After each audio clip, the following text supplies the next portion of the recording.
Jy, o vrou, is die mooiste skepping van die allerhoogste God. Jy is op aarde geplaas onder God se heilige gebod.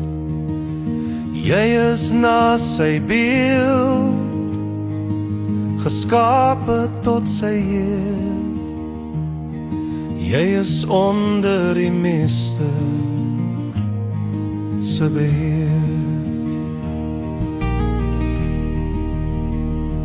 Jy, o vrou, is die kroon van God se skepping. Jy is een deur hom verkies vir die volk se redding. Jy is deur die Here ontwerp om 'n nasie te bou. Jy is uitverkies om 'n volk by mekaar te hou.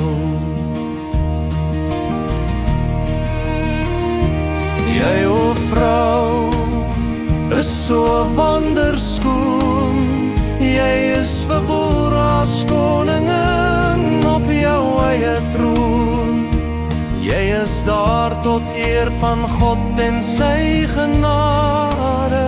Jy is die skepping met die grootste waarde.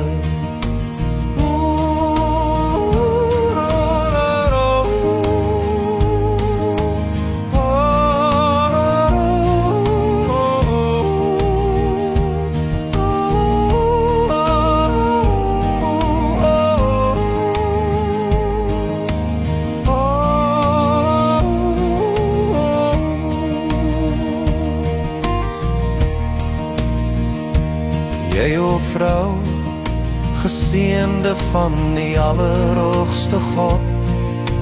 Jy moet altyd wandel onder die Heer se gebod. Jy moet die Heer in alles loof. Jy moet wandel deur geloof.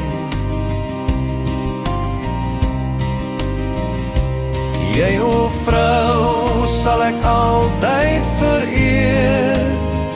Jy is die skepping van my Heer. Jy is die een deur die meester uitverkies.